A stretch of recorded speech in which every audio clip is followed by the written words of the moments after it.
یوں تو کہانی داستان سنانے کے بہت سے طریقے ہوتے ہیں، پر ایک انداز جس نے دنیا بھر میں مقبولیت پائی وہ تھا پتلی تماشا۔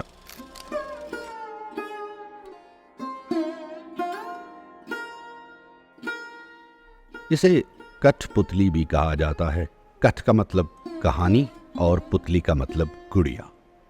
پھر چاہے داستان محبت کی ہو یا جنگ کی، اپنی عوام تک کوئی بھی پیغام پہنچانے کا یہ بہت پرانا انداز ہے۔ حالانکہ نئے وقت کے ساتھ ساتھ اس انداز میں جدت آئی ہے، لیکن کہانی سنانے کے نئے سے نئے انداز نے اس فن کو کافی پرانا بنا دیا۔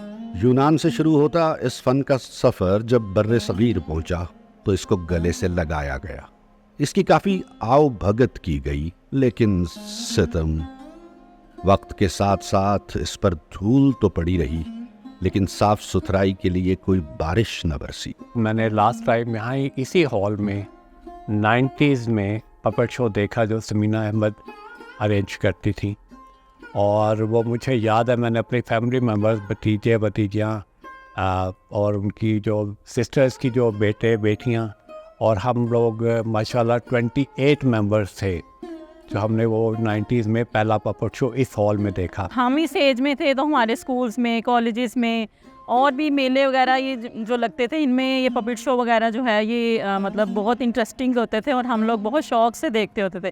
بٹ آج کل کے بچوں میں اس چیز کا کوئی کنسیپٹ نہیں ہے۔ جیسے ہم لوگ بچپن میں جس کلچر میں رہے ہیں اور جس طرح سے ہم لوگ اس کو انجوائے کرتے رہے ہیں، میں یہی چاہتا ہوں کہ جو اب آگے ہمارے بچے آ رہے ہیں، ابھی اس ٹائم پہ 2024 چل رہا ہے، اس میں جو بچے ہیں، میں حکومت پاکستان سے گزارش کرتی ہوں کہ اس طرح کے شوز جو ہیں وہ عام، جس طرح پہلے ہمارے ٹائم میں میلوں میں پرووائڈ ہوتے تھے یا ہمیں اس طرح کی نالج ملتی تھی، ہم بڑی خوشی سے جاتے تھے، ہمارے بچوں کے لیے بھی اس کو پروموٹ کیا جائے تاکہ کوئی نہ کوئی اچھا میسیج جو ہے وہ بچوں تک پہنچ سکے۔ آرٹسٹ، فنکار، کوئی بھی کام اپنے فن سے متعلق دو وجوہات کی بنا پر کرتا ہے۔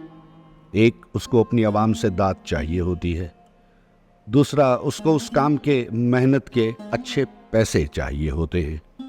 جب یہ دونوں میسر نہ ہوں تو فنکار روٹھ جاتا ہے اور آہستہ آہستہ وہ فن اس خاص معاشرے سے ناراض ہوتے ہوتے جدا ہو جاتا ہے۔ کچھ ایسا ہی حال پتلی تماشا کرنے والوں کے ساتھ ہو رہا ہے۔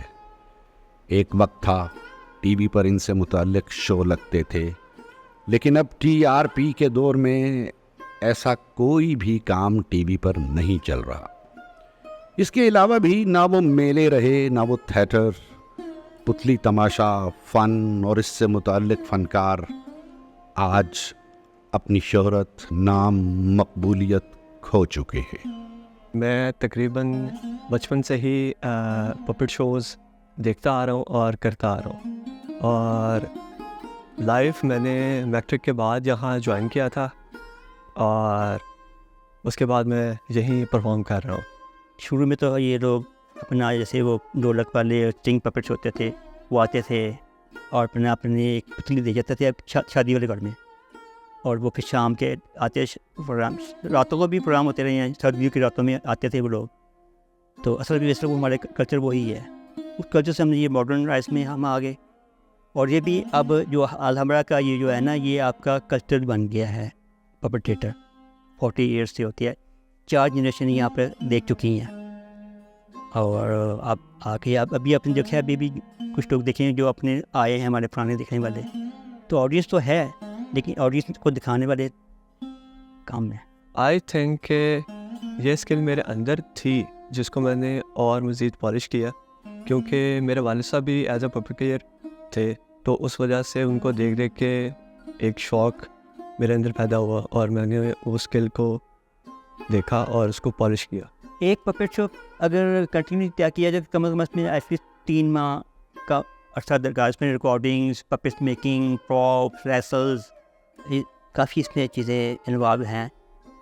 مین مسئلہ تو اسٹوری لکھنے کا، اسٹوری بورڈ، اسٹوری آئے، اسٹوری فیکٹر سلیکشن، آپ کو پتہ ہے پروڈکشن میں جو بھی چیزیں آتی ہیں اس میں ڈبل کام ہو جائے گا نا، ایک تو اسٹوری ریکارڈنگ، اسٹوری ریسلز ساری، اس کو سیم وہی پروسیس ہوگا، کوئی ریکارڈنگ ہوئے گی، اس کی اسٹوری آئے گی، ایکٹرس ٹیسٹ ہوں گے، اس کی بھی ریکارڈنگ ہوئے گی، ریسلس ہوئیں گی، آفٹر پھر پپٹس کی بنیں گے، پپٹس چیزیں آئیں گی، اس کی میکنگ ہوگی، پھر اس پہ بھی اثر ہوگی.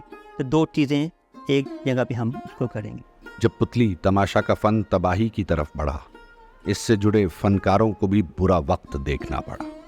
آج حال یہ ہے کہ اس فن سے وابستہ فنکار یا تو اس کام کو مکمل طور پر خدا حافظ کہہ چکے ہیں یا پھر کوئی اور کام کر کے معاشی ضروریات پوری کرتے ہیں.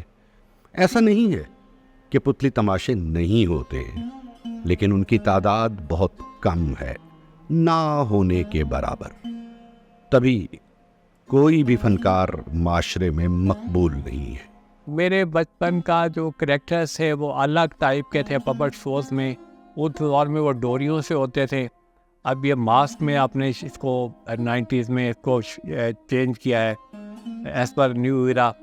تو ادروائز وہ بھی نائس تھا اور یہ بھی نائس ہے. اس میں کوئی کریکٹر کا میں سچ کوئی نہیں، میری میموری میں کریکٹر نہیں ہے کوئی. جب تک آپ اس میں ایک لائیو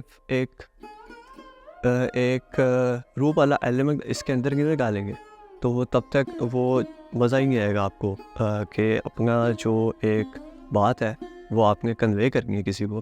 تو اس میں اگر آپ اس سے کر رہے ہیں تو اس کے اندر آپ کو ایک لائیو ایلیمنٹ اور ڈالنے صرف پاکستان میں 2 جگہ پہ ہو رہا ہے، ایک اسلام آباد میں، ایک لاہور میں. لاہور میں بس یہ چلا بھی ہے، ہمارے جو چیئرمین صاحب اور ہماری ایڈی صاحبہ نے جو ایک اسٹیپ لیا ہے کہ اس کو دوبارہ اس کو ری انوگریٹ کرنے کی کوشش کر رہی ہیں وہ لوگ. ان کی کاوش سے یہ اب دوبارہ یہ سنڈے کو شروع ہو گیا. میں سمجھتا ہوں ضروری ہے بچوں کے لیے، ہمارے بچوں کے لیے. اس سے بچوں کی تعلیم و تربیت ہوگی، گرومنگ ہوگی، تو یہ تو مجھے لگتا ہے کہ بہت ضروری ہے ہمارے بچوں کے لیے. اگر ہم ان کو نہیں یہ کریں گے تو یہ ہم بچوں کے ساتھ زیادتی کر رہے ہیں اپنے بچوں کے ساتھ نا. ایک اچھا انوائرمنٹ ہے، ویکلی ہو رہا ہے یہاں پہ اور بہت اچھا ہے، یہاں پہ آنا چاہیے. میں اپنے بچوں کو لے کے الحمرا آرٹ کونسل میں آئی ہوں کیونکہ یہاں پہ پپٹ شو ہو رہا ہے اور جو کہ بدقسمتی سے ہمارے بچوں کو اس سے بہت دور کر دیا گیا ہے. لازمی ہونی چاہیے کیونکہ بچوں کے لیے یہ بہت زیادہ جو ہے انفارمیٹیو بھی ہوتے ہیں اور انٹرسٹنگ بھی ہوتے ہیں. ورنہ آج کل تو آپ کو پتہ ہے بچے جو ہیں وہ صرف انٹرنیٹ کی حد تک محدود رہ چکے ہیں. بس موبائل ہو اور بس بچے ہوں اور وہ اس طرح کی ایکٹیویٹیز میں پھر حصہ نہیں لیتے. میرا نام ہے، میں 4th کلاس میں پڑھتی ہوں اور میں ہر ویکینڈ پہ اپنی مما کے ساتھ پپٹ شو دیکھنے آتی ہوں. آئی لو پپٹ شو. مجھے پپٹ شو پسند ہے، اس میں جو جن والا ہے وہ مجھے بہت پسند ہے. 2013 سے چمکیلے کے ساتھ پرفارم کر رہا ہوں ایک کوئین، اور جو کہ ایک جن اس کو لے جاتا ہے اور اس کو پھر چھڑوانے جو ہے وہ ایک رحمو نام کا ایک اس کا شہری ہے جہاں یہ جس گاؤں کی شہزادی ہے اور وہ اس کو چھڑوانے آتا ہے. موسم جاتے ہیں لوٹ آتے ہیں، پر اکثر نئے آنے والے موسموں میں پرانی بات نہیں ملتی. نہ وہ جذبات ملتے ہیں، نہ وہ گیت. اس کی وجہ گئے موسموں میں پائے جانے والے وہ فن، وہ روایتیں، وہ رسوم و رواج ہوتے ہیں جو وقت کے ساتھ مدھم ہوتے ہوتے معدوم ہو جاتے ہیں. اگر ہمیں پرانے موسموں کا مزہ لینا ہے تو بہت سے ختم ہوتے فنون کی طرح پتلی تماشا کو بھی بچانا ہوگا. ورنہ ہم جدت کے نام پر، ماڈرنزم کے نام پر اس فن سے اتنا ہی دور ہو جائیں گے جیسے ہپ ہاپ ریپ کے نام پر غزل سے دور ہو گئے ہیں. سب بھول بھی جائیں، بس اتنا تو یاد رکھنا ہوگا، کسی ملک، شہر، گاؤں کا فن، آرٹ ہی اس کا کلچر ہوتا ہے اور کلچر ہی اس کی پہچان ہوتی ہے.